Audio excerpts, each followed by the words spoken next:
You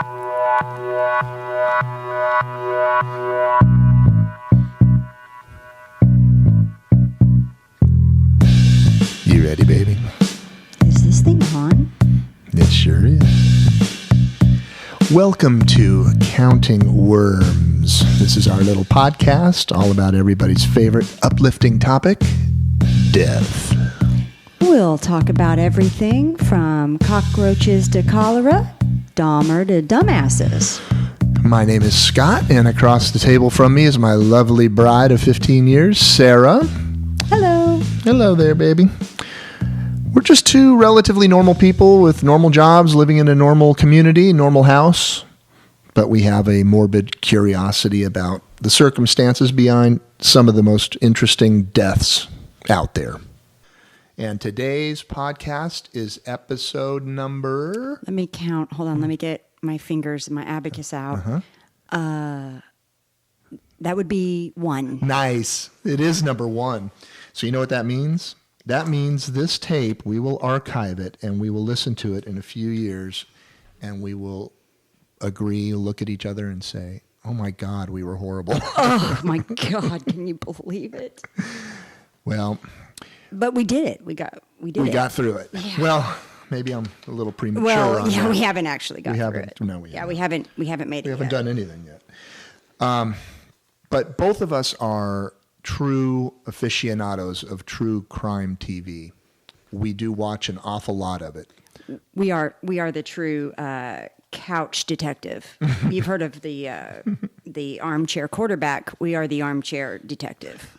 I'm absolutely convinced that if you were to airdrop us in from a helicopter into any metropolitan police department, that we could get hired on as consultants on a cold case squad, and we would kick ass. Oh man, 5 minutes into the show / investigation, we could tell you who did it. That's right. I mean, it's the guy that looks scary in the first 2 minutes.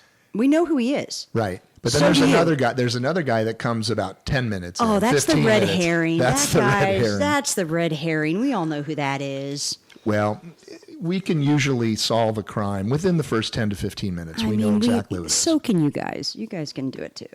It's always the son who's away at college. Or the spouse. Come on, don't. Well, be if you're worth, watching Snapped, for sure it's the spouse. I mean, don't be worth more dead than alive. That's true. Yeah. Deadly Wives, Deadly Women, Joe Kenda. Oh, we love Joe Kenda. Oh God, do we love Joe Kenda? In fact, I will share this, that we are going on a cruise this year. Sarah's folks are taking the family on a Kenda cruise. We're going to meet Joe. We're going to be his best friends. We're going to meet the real Joe. We're going to meet the guy who plays Joe. We're going to meet... And just be prepared that he's going to love us, and it's going to be embarrassing. It's going to be embarrassing how much he loves us. Well, the cool thing is we'll be able to get him as a guest on our show. Yeah, because he's going to beg. He's going to beg, and we're going to be like, Joe, you're embarrassing yourself. We would have let you come on anyway. There was no need for that.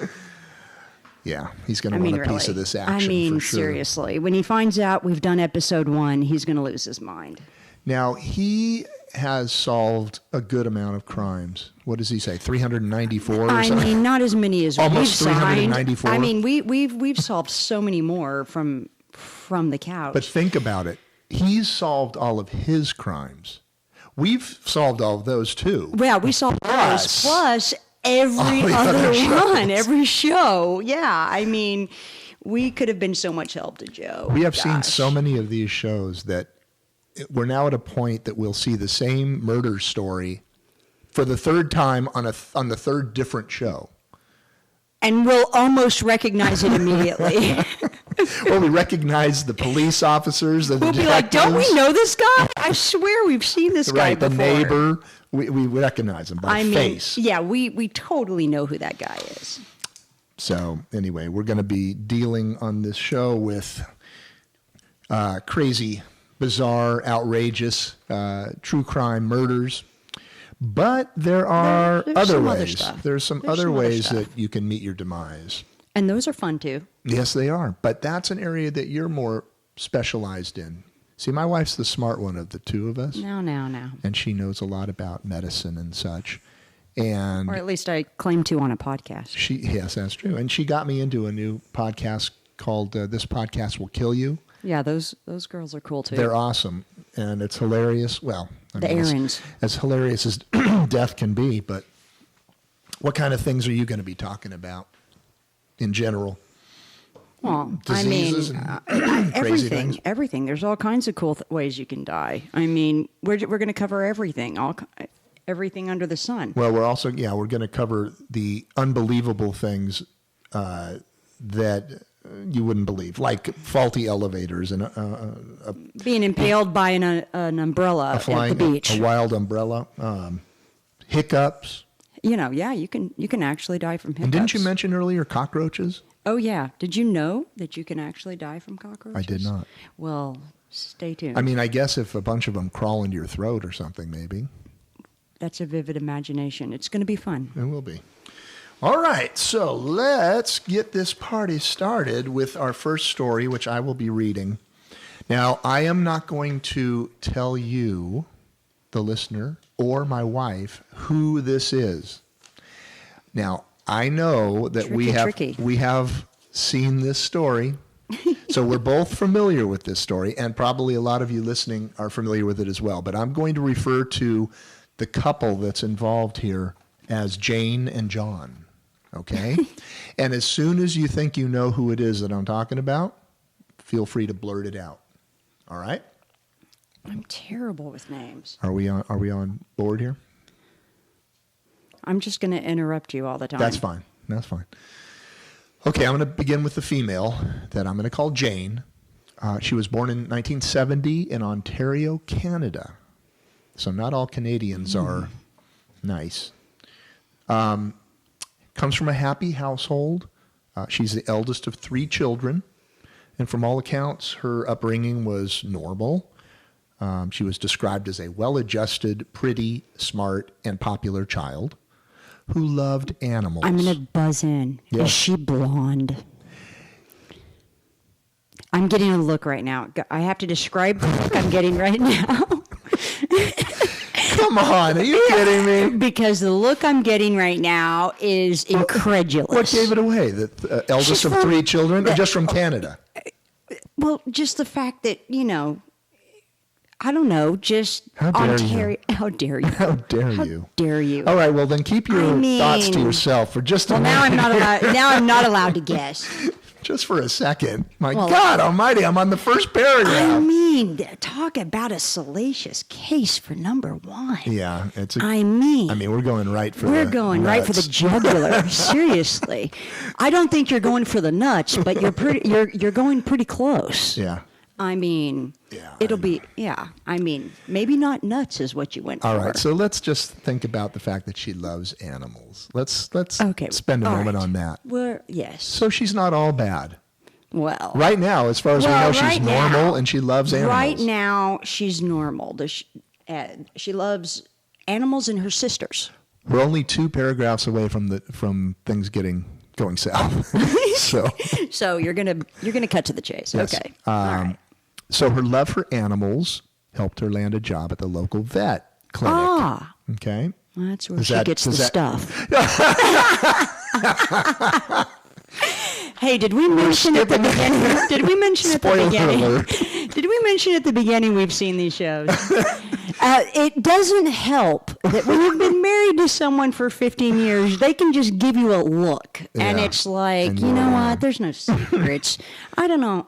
There's no secrets. All right. So no guessing from you. Okay, I'm not. I'll let you know when you can guess. If any of you guys listening to the podcast want to buzz in real quick, wait, they can't do that on this. No, can they can't. Well, damn. We'll open up the switchboard and take their calls. Yeah, any minute. Wait, how's that going to work? How's that going to work? All right. So this is our never mind. first, so we don't really know how that works yet. Yeah. Okay. So we'll figure it out. But once we hire an engineer, then they'll probably know. Yeah. So, 1987, Mm-hmm. at the age of 17, she met a guy, 6 years her senior. Barbie. I'll and call Ken. him. Oh my God, woman! My bad. Sorry. Go ahead. Oh my God. Have I given you the signal yet that you can chime in here? If he had a stick, he'd be hitting me across the table with it right now. I got it. Well, okay, we'll leave that alone for now. Yeah. I can't believe you. You're the one that came up with the idea that I was supposed to guess. I know, but All right, sorry. make it seem like it took a second or two Okay, I'm to gonna figure it out. Okay. All right, so I'm going to call him John. Okay. Okay. I can't imagine who he could be. All right, so this is kind of a love story, really. It is a love story. With a twist, Yes. a really sick, perverted twist. Yes. This one is a bad They one. had an immediate connection, attraction, and they started dating. If that's what you call it. They were a gorgeous couple. True. And generally perceived I by don't know family and friends as being happy and quite in love. Yes. Okay. Mm-hmm. Now enough of the fun stuff. They did go straight to the hotel room. Okay, so it's a guy and a girl, good looking, in love, loves animals. Everything's good so far. Yeah. I mean, it's all And Canadians are really sweet people.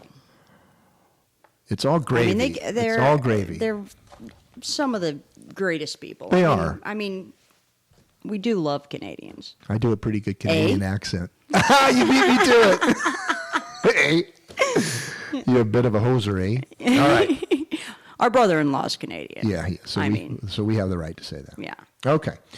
So here's where the story gets a little bit off.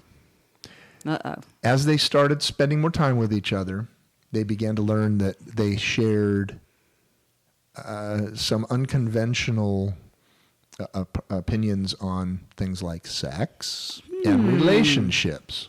Well, if they share those things as a loving couple, That's true. I mean, Well, eventually their relationship developed into a full-fledged sadomasochistic... Kinkfest. Did I say that right? Sadomasochistic. There you Yeah. go. It's a long word. It's a kink- Master and slave relationship.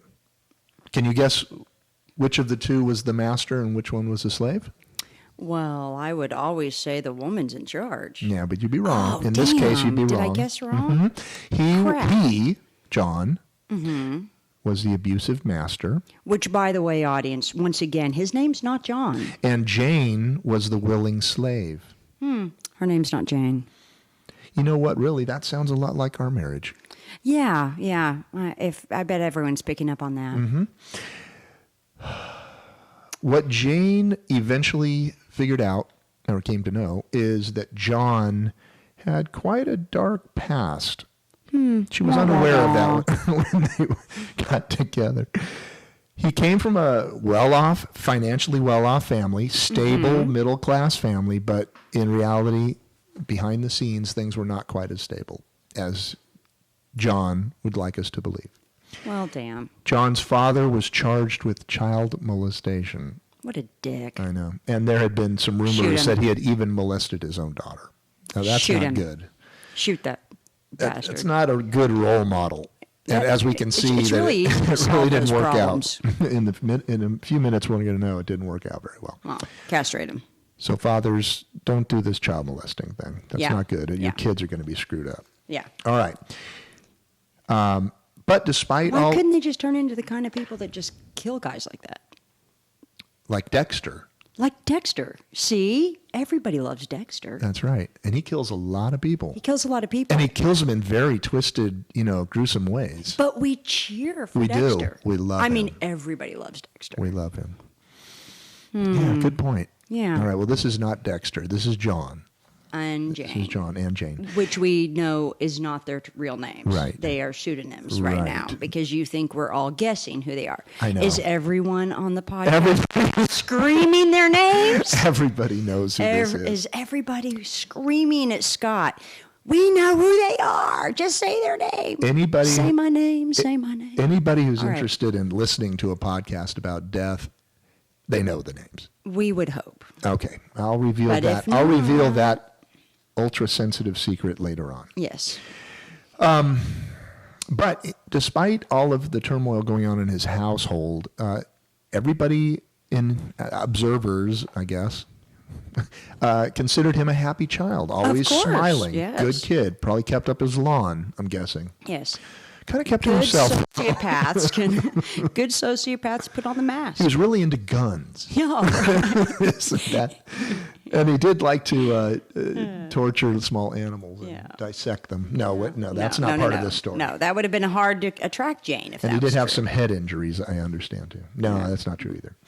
All right, so the turning point for him appears to be at the age of 16 when his mother, for whatever reason, reveals to him that your dad's really, he's not your father. You're the result of an extramarital affair.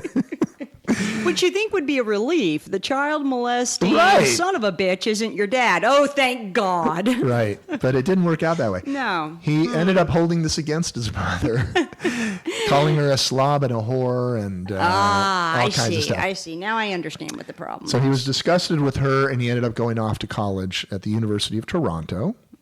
Oh, And while there, yeah. the good-looking and charming young man, he developed a talent for picking up women in bars. You see, he was studying business, and he had a sales job for Amway on the side. Very good. So he was listening to all the business guru tapes and everything, how to win friends and influence people and whatever. And he used those Dale skills. Carnegie. Right. He used those skills to pick up women.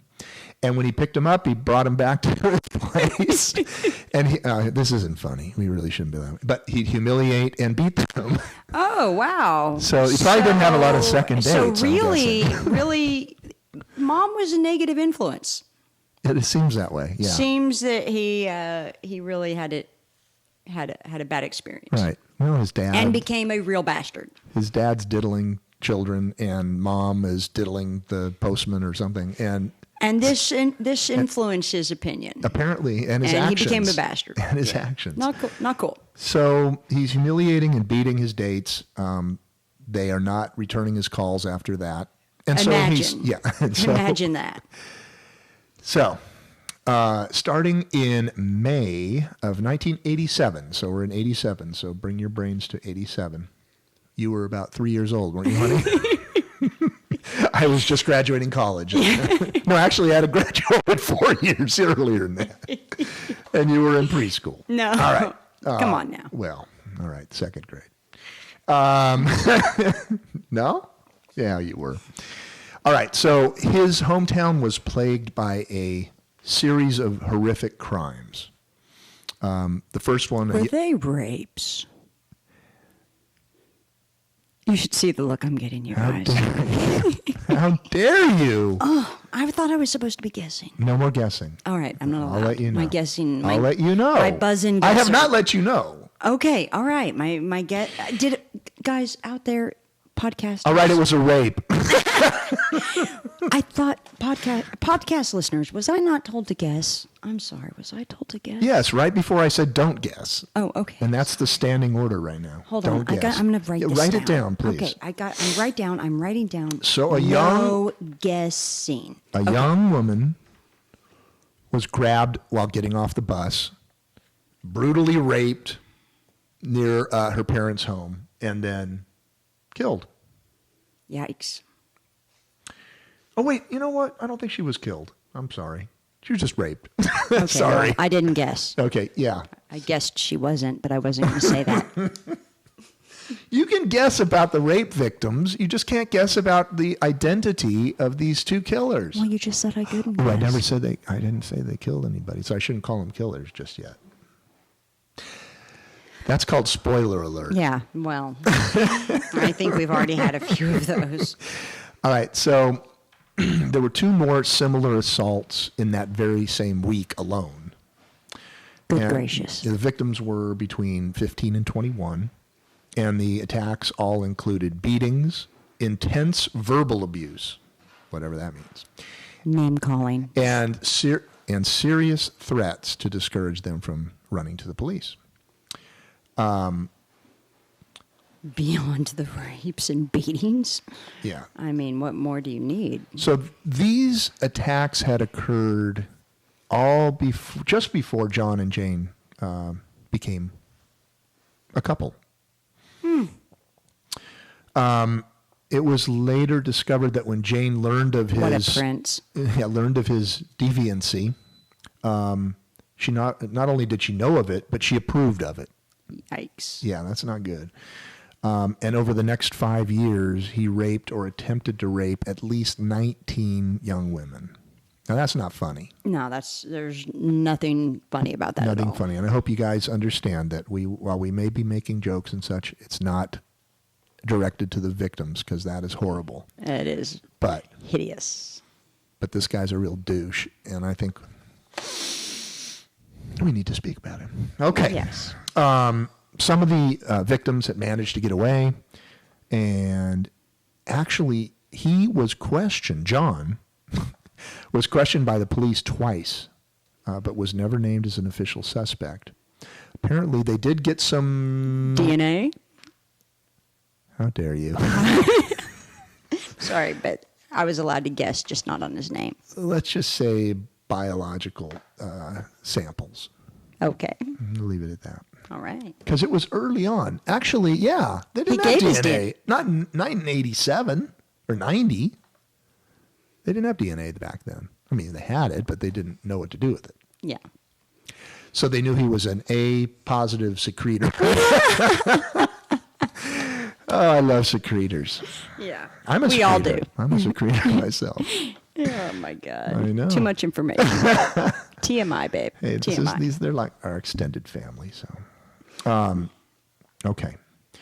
In May of 1990, one of his victims was able to assist a police sketch artist, and they came up with a composite, That look just like him.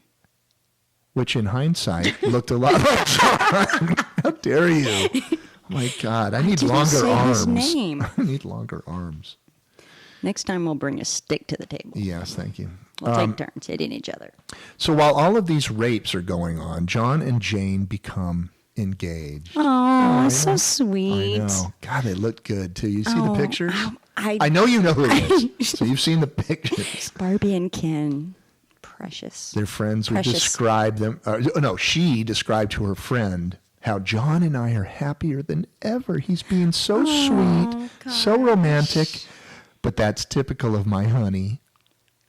Ew. Yeah. So disgusting. God, don't you just want to beat her? But the truth was that 3 years into their relationship, John was getting bored. I bet he was. He complained to Jane that when they met, she wasn't a virgin. And virgins is kind of his thing. Yeah. You know? Yeah. That's typical of my honey. He loves those virgins. Yeah. So he turned his attention. I mean, he loves to beat and humiliate. Oh, John. Well, That's you just know him. John. That's just John. That's his thing. What a dear. Oh, Such a prince. he's nice. So I'm going to allow you to chime in here and tell me who he turned his attentions to. Go ahead. Go ahead. Gosh, was it? Oh, let me think. Was it her underage little sister? How dare you? How dare you? How dare you? Oh, God, I can't believe it. Yes, it was her 15-year-old sister. Now, I read different accounts of this. Some had said that she had an interest in him as well, but That's sounds bullshit. I that think- is a lie. I think that is a lie. But That is I read that it is somewhere. disgusting filth. I will tell you, in looking at all the different sources of information, there were some pretty glaring differences in what they were saying, filth. and that was something I read. That's filth and garbage. right.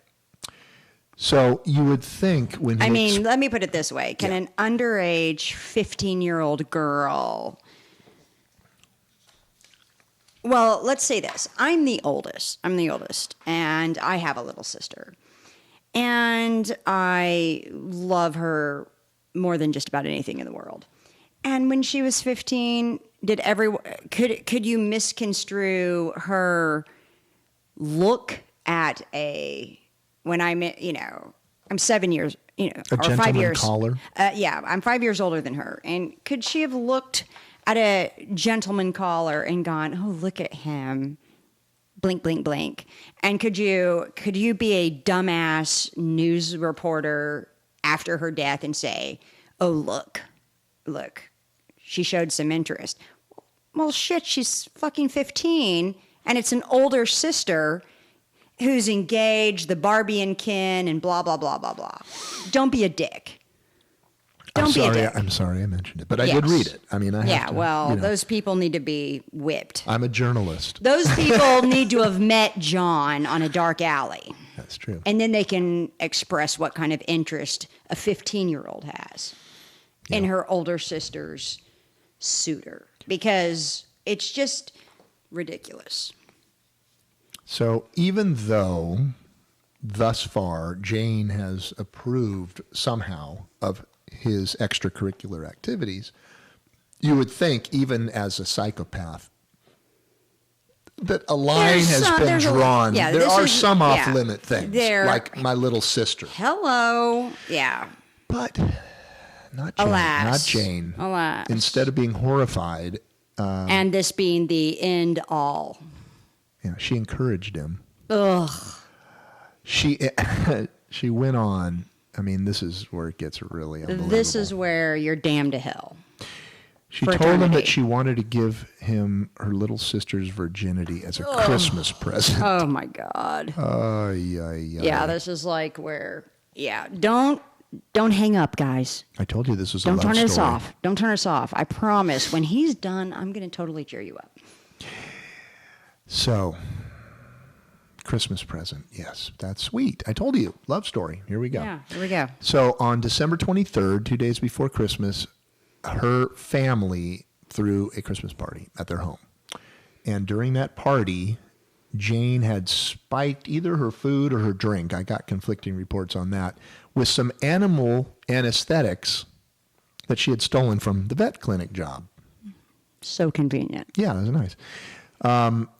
Later that night, when the rest of the family was asleep and her little sister was unconscious, Jane held a halothane-soaked cloth. Now, I haven't heard of halothane before, but it sounds bad. She held it over her sister's mouth, I'm sure, over her sister's mouth, and she and John took turns raping her.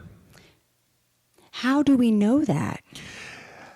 It's funny you should ask that, because all the while, as they did with a lot of their attacks, they videotaped it.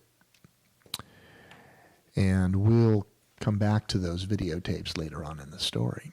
But they did videotape it. So at some point during this attack, the sister starts vomiting and choking on her own vomit. John and Jane panic.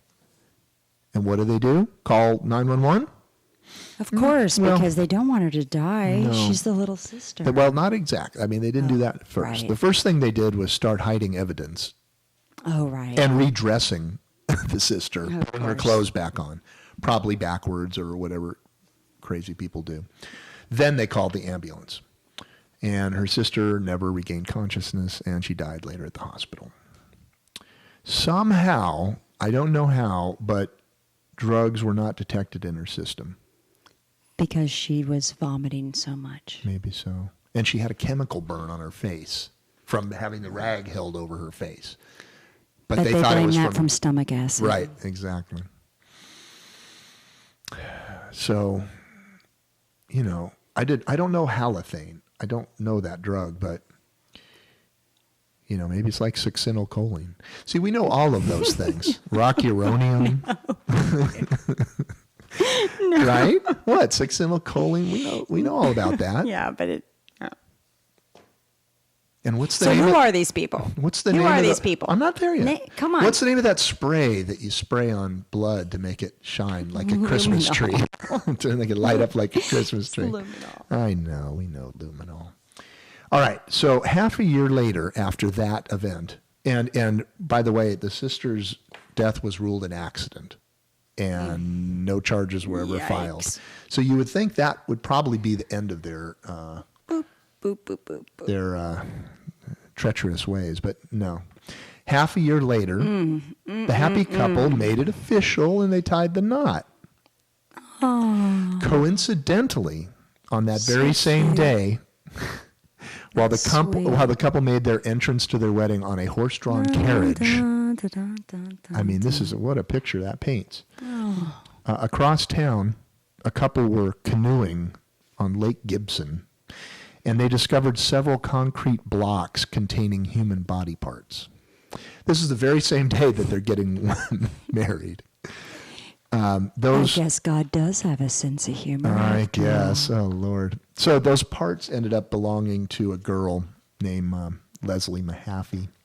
Go, Leslie. She had disappeared 2 weeks earlier, and looking back, we now know that she had been kidnapped by Jane and John, abused over the course of several days, and while her family was distracted, they moved her body into the family's basement, where John dismembered her body with a circular saw and then put it into little chunks of concrete to be found later by the unsuspecting couple on Lake Gibson. So, about a year Does later, Leslie have the last laugh? I don't know if it's a laugh, but yeah, I mean, it did play a role in their eventual capture and such. But anyway, about a year after that, they struck again, grabbing a 15-year-old girl, Kristen French. They beat her, they abused her, raped her, and eventually killed her and left her battered body in a ditch along a rural road. So they're not great folks. Pretty bad. So in January, now we're up to 93, so they've been married a little bit. Jane left John. Why, you ask? Why? Because he beat her so bad with a flashlight. I can't believe it. I know. What? I know. That's John. That's just John. But he was her honey. That's just John being But he John. was so sweet. I know. Did he run out of virgins? A couple of months after that, the DNA, well, the biological sample that they had taken years ago, it turns up as a match for several of the rapes from the earlier years. What? Yeah, and so they took him into custody, and knowing that her head would be the next one on the chopping block, Jane secured the services of a lawyer and sought to strike a deal with prosecutors to testify against her husband, because she was still pissed about the flashlight thing, I'm guessing. Imagine. So she worked out a deal where she would testify against him in exchange for a 12-year sentence. Hold on. I got to get the gagging out of my throat. Yeah, 12 years. But she had portrayed herself to them as the victim and doing all of these things under duress and against her will and all this other stuff. I read this, and I haven't heard of this one. You should know this one. They said she scored a 5 out of 40 on the psychopathy checklist. Have you ever heard of the psychopathy checklist? Maybe it's the Machiavellian scale. I don't know. No. But John scored a 35 out of 40. So the perception going into the trial was that he was the bad guy and she was just, she was okay. I take it they hadn't seen the tapes. How dare you? However, when police searched their home, they came across a stash of videotapes that the couple had shot during many of their earlier assaults. Do you know how they came across those? No. You tell me. John Smarty told them pants. where to find them. Oh, really? Yeah, he was pissed. Oh, he wanted to bring her down. Oh, that's right. That's Yeah, right. He was pissed. Yeah. He's like, "Oh, you're going to testify against me? Yeah. Let me tell you something, bitch. Yeah. I'm gonna show you what's what. You're in this up to your eyeballs. You're in this up to your eyeballs, and I go down, you go down with me. And he had hid them up inside the in the attic. In like you have to move away, the door. move a little thing up inside the ceiling boards. And he said, "I can prove to you that she's not such a clean witness after all." And his attorney went to police and said, "Why don't you go retrieve the videotape?" So they did. Ouch. Ouch, yeah, that stings. He said he decided to go ahead and beat her one more time. Well, But this one she deserved. yeah. Her true nature was revealed on these tapes. She was not a victim. She was orchestrator, perpetrator, collaborator. Here's kind of a difference in Canada law and the United States. See, in the United States, part of a plea agreement is that you have to have told the truth and you have to have given all information completely and totally. It's funny you should mention that, because the deal that she had struck with prosecutors became known to the Canadian press as the deal with the devil. Yes. So as you might imagine, she was not a popular lass up there in Canada. They lived on in crime history as, here's the big reveal. Woo! Tell me. Okay. They're known as the Ken and Barbie Killers. What? I'm shocked. I know. And their real names are Carla Homolka and Paul Bernardo. Wow. You didn't know, did you? I didn't know. I knew I'm it. terrible with names. I know. Slip that by I knew. I was shocked. I was shocked and bewildered. So he was given a life sentence, is still serving his time, obviously, and she was released in 2005 and has been remarried and has a child. Terrifying. Truly terrifying. So there's the story. My sources for this. Yeah. There's a website, pretty cool one, called allthat'sinteresting.com. And it was a story called Meet the Ken and Barbie Killers, Paul Bernardo and Carla Homolka, and it was by Gina DeMuro. And I got some good information from that. And then, of course, Wikipedia and Murderpedia, I got some additional information from them as well.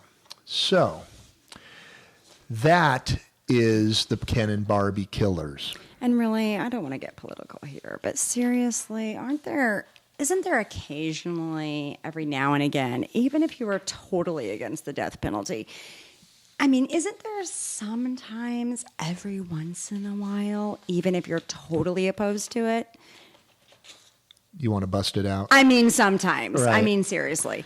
I'm not telling you should or shouldn't be pro-death penalty. This one is warranted. I'm sure. I mean, isn't there, even if you're a peaceful little Canadian, I mean, sweet as pie, sweetheart, peaceful little Canadian, don't you think, don't you wish you could go ahead and send him over here to Texas and let us try him for you? In the express lane? Hey. A twofer? Two for Tuesday? Hey, it's two for Tuesday. It is Tuesday here. We are Texans, if you can't tell by the way we talk. Just in this one case, send us Ken and Barbie, and we will handle your trial for you, Canucks. We will take care of this. Just for Ken done and deal. Barbie. Or as Scott says, we will take care of Jane and John for you. I mean, and I know you're peaceful little sweethearts up there in Canada, but every once in a while you get one on the hook and you just say, let's go ahead and Let's fry him. Let's fry him. Mm-hmm. Yeah, let's send him to Texas. Extra crispy. Extra crispy. All right, hon. So what do you have on your... That was fun. So that was fun. And the whole time I was riveted. I had no idea who you were talking about. I know. I just was like, who could this tell. possibly be? I was on the edge of my seat. I was tell. shocked. Mm-hmm. Shocked and bewildered. I'm surprised because I thought you would probably know that. Well, yeah, I didn't. interesting. Had no idea who it was. So since you do the true crime stuff and today. Yeah. Today. I'm going to do something a little different. Okay. So I'm going to set the scene. It's 1992. Top songs on the radio. Nirvana, Smells Like Teen Spirit. Whitney Houston's I Will Always Love You. Oh. And of course, Boot Scootin' Boogie by Brooks and Dunn. Of course. So where were you in 1992? Do you remember? 1992. 1992. Let's see. What were you doing? Living in Los Angeles area. And 92. 92. I was a school teacher. What were you teaching? Every junior high school's student's favorite subject, mathematics. Oh, junior high in math in Los Angeles. Sounds lovely. Oh, no, it was a hoot. Yeah, sounds fun. Yeah. I myself, I was waffling between absolutely freaked out and totally excited because I was starting my freshman year of high school. Ooh. And it was a brand new high school. Maybe I was your teacher. Oh, no, that was the wrong state. Go ahead. Wrong state. Yeah, I was in Texas. And it was a brand new high school, never, ever, ever opened its doors before. I was the first year, 9th grade through senior. And I mean, talk about the unknown. Half the kids from my junior high were going to the old school, the crap school, right? And the other half to the new one. And so, you know how that always works out. No. Well, does it work all out? of your best friends go to the other Oh, school. the other school. Yeah. So, and of course, everyone you know is going to the other one. So basically, you're like a stranger in your own school again. It's fantastic. You're really excited. That is fun. Yeah. Good times. And so anyway, yeah. So is this podcast all about me? Yeah. Oh yeah. Okay. And what I me. thought.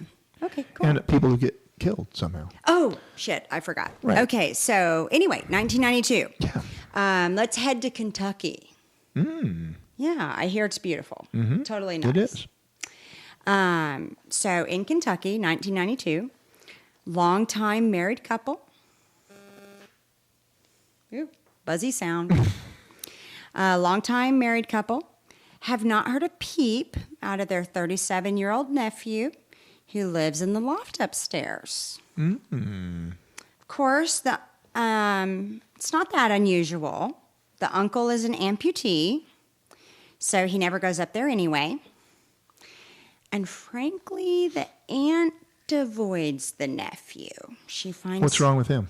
She finds him a little odd. He keeps to himself? Is he really into guns?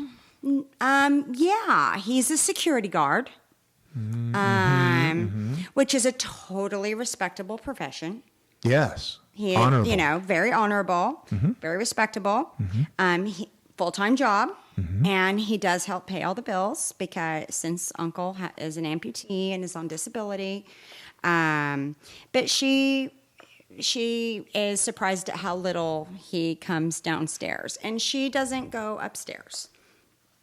But it's been just a little too long since they've heard from him, which, like I say, under normal circumstances, she's okay with. All right.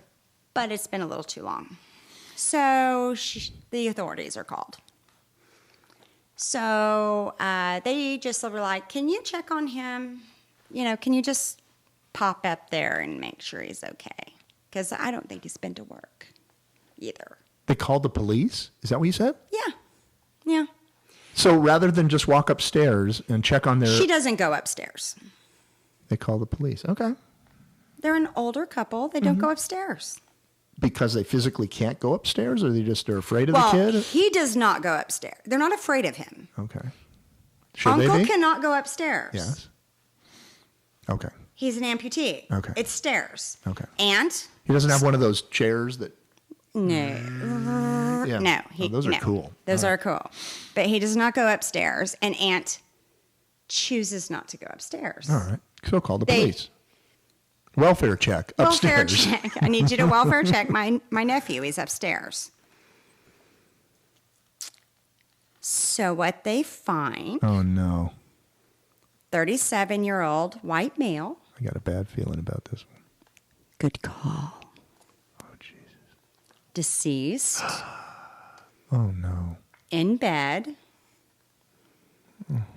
With a plastic bag over his entire head. Oh, It's been rubber banded around his neck. right. He's completely naked, Yeah, nice. except he's wearing a bra Oh, yeah. Okay. and a wig. Sure. I mean, after all, none of us would want to be caught dead without our push-up bra. I mean... Does he have the wig on over the plastic bag? Or is the bag over his wig? Hello? No. I mean, you gotta have that's your hair important. done. Yes, it's important. It's all Don't be clues. They're all clues. Don't be stupid. So what is it? The bag's over the wig? Yes. Okay. it's got What his color wig is the wig? on. Don't be silly. Don't be silly. There are numerous jars of petroleum jelly scattered Nice. around the room. Real? Okay. Not just one, a bunch. You need more than one. And there is evidence that the residents did avoid one another on both sides. The aunt would leave his washed clothes on the stairs rather than go up. Uh-huh. And he had peed in a 2-liter bottle to avoid having to go downstairs. So there's no bathroom There's upstairs? no bathroom upstairs. It's just a lot. Did she wash his bras too? He Did she ever- didn't wash his bras. Oh, okay. All right. So he avoided detection, I guess. Yes. Okay. It is also quite evident that he was engaged in sex acts. It Thus is the petroleum jelly, I'm guessing? Yes. There were multiple dildos. What's that? That's things you use to penetrate orifices of the body. Sweet. There is a most fascinating postmortem, including these findings. Acute hemorrhagic pulmonary edema with visceral congestion. Now, In layman's terms? I'm not technically a doctor. I only pretend to be one On a podcast? and talk like one on podcasts, yes. Nice. I find that if I say things with authority, people will not question me. So let me show you. I'm going to show you right now how I Okay. do it. I'm listening. I'm all ears. So acute hemorrhagic pulmonary edema is when pressure gets too high inside the blood vessels of the lungs and blood begins to leak out. Basically, you're drowning in your own blood inside your lungs. Because you have a dildo in your ass? Is that how that happens? No, it's because of the pressure of squeezing your neck. From the rubber band and the lack of So oxygen. what was he doing? This? Suffocating. Okay, so he was doing the asphyxiation, whatever. Self. Fun, right? Right? This is fun. Good times. All right. But hello, think of how good it felt right before that. Oh my God, it must have been great. By the way, The best. toxicology was completely negative. Wow. Cause of death, autoerotic asphyxiation with a plastic bag, and the manner of death was accident. Dun, dun, dun! Nice. That's a good one. Yeah. So, my deaths that I'd like to talk about, not that Barbie and Ken weren't great. How dare you? How dare you? So, autoerotic deaths refer to a fatality resulting from the participation in a sexual activity designed to heighten sexual arousal. And in the United States, we have, on average, 500 to 1,000 reported autoerotic deaths every single year. And that's the fun part of the statistic, of course, is that it's reported. Because, of course, as you might imagine, there are very many that go unreported due to the embarrassment and the families sanitizing the scene before investigators arrive, and they like to remove all that good stuff. Yeah, you and I know all about that. No. No? No. Okay. No. And just some fun facts. This whole thing is a fun fact. I mean, this is a fun fact. It's just fun. Autoerotic asphyxiation. I've thought this would be a good, episode 1. How creative humans have become. Because we use all kinds of things to do this. Of course, hanging, breath play, and suffocation. That, all of which, of course, is the most common. We've all heard of that. But we do have the more creative types. And the really fun stuff like smothering, plastic bags, including full body, a specialized practice called cocooning. Ooh. It's very exciting. Inhalation of noxious chemicals, compression, drowning, and the newest craze, electrocution. Ooh. Yeah. It's crazy, kids. I mean, when holding your breath and getting a spanking just does not cut it anymore. Try electric shock, right? Say my name. Zzz. Sounds Wow. like an escalation to me. I know, right? But I guess that wouldn't be autoerotic. The point is, babe, they're doing all of this to themselves. Unbelievable. Now, how's that grab you? I'm- This is stuff, I'm I in. mean, I'd give it auto- a spin. I'd do it once. It may only take once. I mean, it may only take once because you are trying to literally suffocate. I mean, that's kind of the thing. What about a safe word? Isn't that something that goes along the with problem is that plastic bags on your head? I mean, but you're by yourself. It's autoerotic. Yeah, but shouldn't you have somebody like a sponsor or somebody sitting nearby? Like an AA? Like, hey, I'm going to masturbate. No, some kind of supervision. I'm going to masturbate and suffocate myself. If I start like spasming, will you pull the plastic off my head? That seems very reasonable to me. Sure, I will. What's your life insurance worth right now? He could have asked his aunt. She didn't seem to want to go upstairs. Well, he could have gone downstairs then. Just bring his Vaseline and his dildos and his plastic bag. I mean, it's not that much stuff to carry. Yeah, right? I mean, seriously. Well, it wasn't worth going downstairs to pee. Yeah, that's a bigger deal. That's a big deal. Huh. So, all right. Like, all that being said, you would think, gosh, this is quite a new craze. And it's really not. Sweeping the nation. And the earliest recorded cases of this that are actually documented go back to the 1600s. Wow. Documented. And are believed to have begun because, well, and this is one of the more gruesome parts of history, because of public hangings. Oh. Yeah, so this is kind of cool. It was noted that men would often get erections when they were hung. I have a lot of experience in that area. Well, you do. But they would get erections that would last even after they were dead.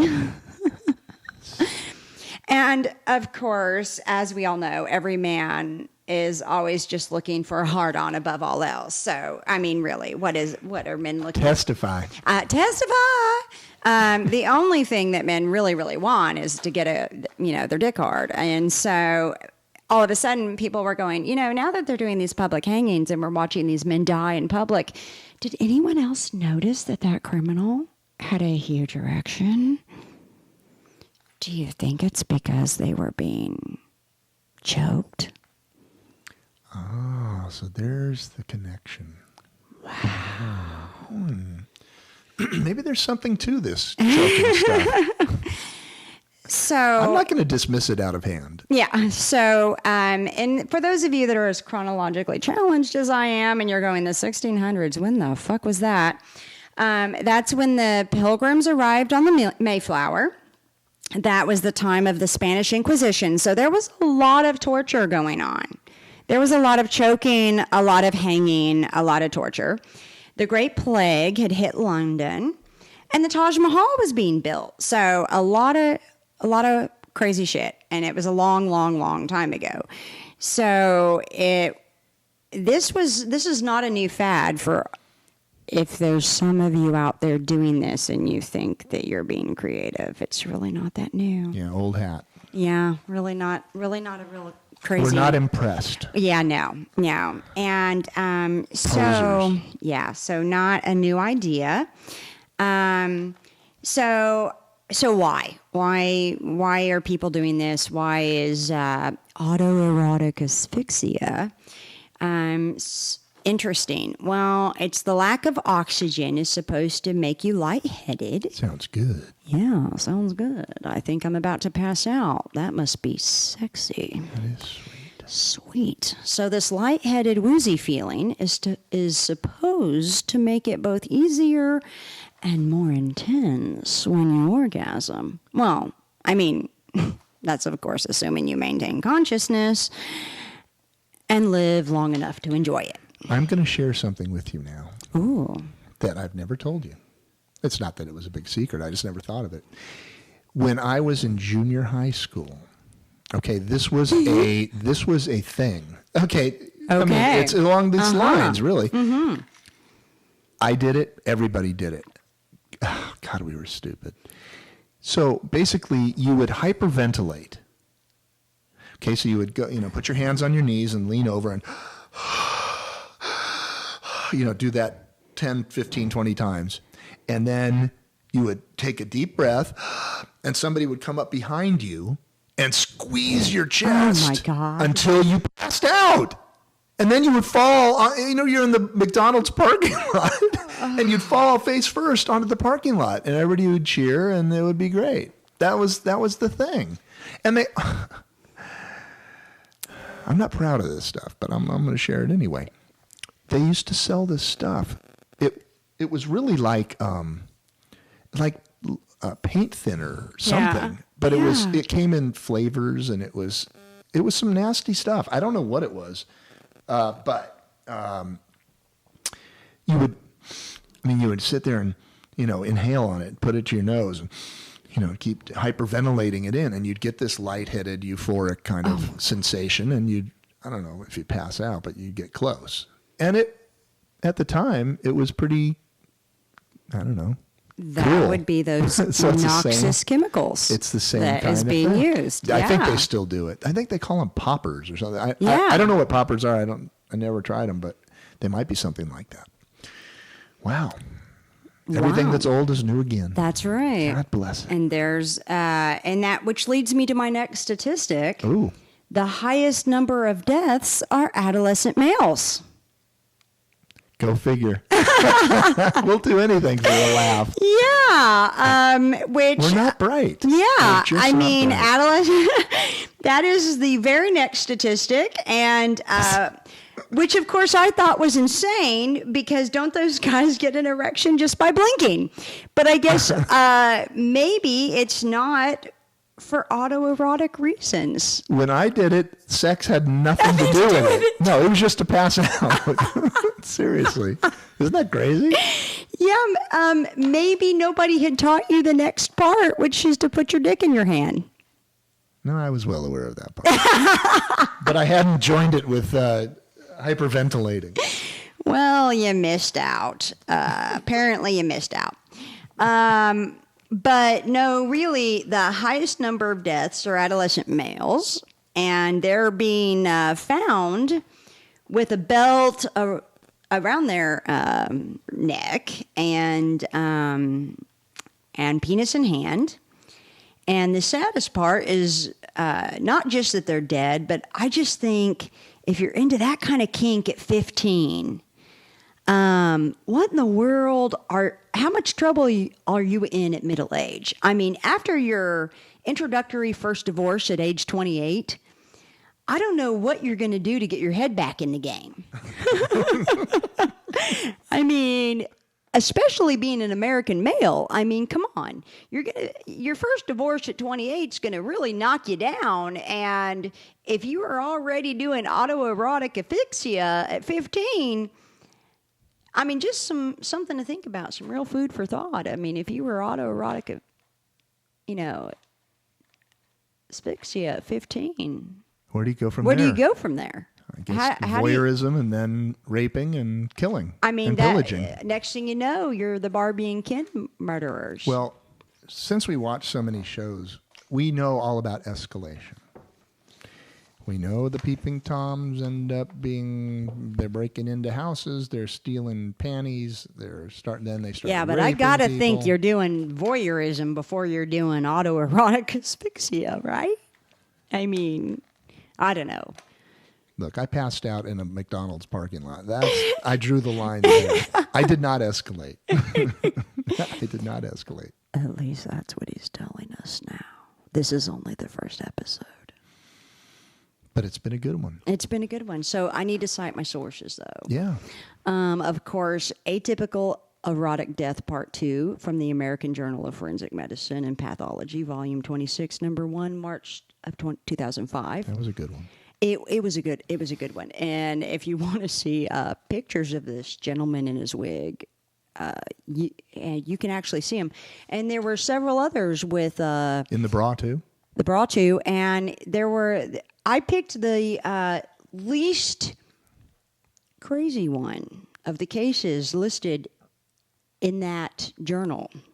And there was some with electrocution devices in their rectum, and it was kind of great. It was a crazy journal. So if you want to really see some crazy stuff, and of course, as my family and friends would hear me refer to him as my brother. But if you guys out there in podcast land know him, y'all don't go telling this guy, call him my brother, because I've never met this guy. I've just read all his books at least twice, and I think it's insane that he picks such random subject matter, and it's all the same random stuff I love.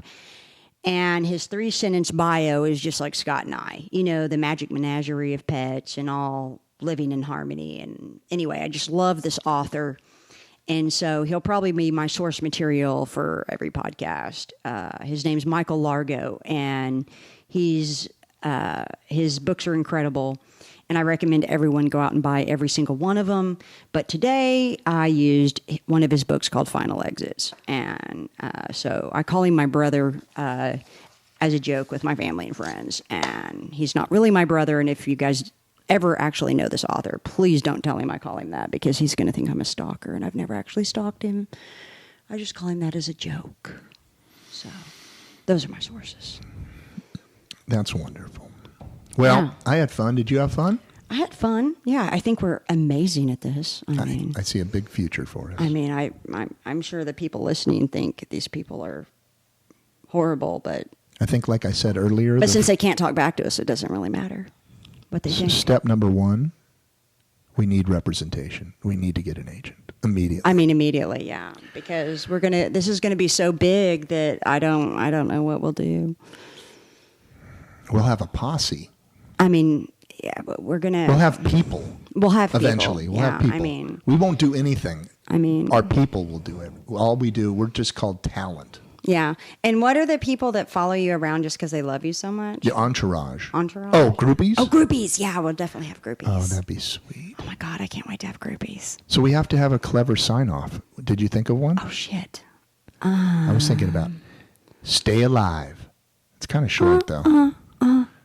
I think people already did that. Staying alive. I I think know. that was already Stay done. alive, I think don't- it's kind of a 70s Well, we thing. know our heroes say don't get murdered. Stay sexy and don't get murdered. We can't use Yeah, that. but I don't think we can use that either. No. They are our heroes. So, Shit. We'll have to work on that. yeah, we will. Damn. All right. So, you ready to sign off, my dear? Yeah, so we'll think of a great sign off, and it will be so clever, it will crack you guys up. It's going to be badass once we think of it. So, if you enjoyed spending a little time with us, please rate, review, and subscribe. And until next time, insert clever sign off here.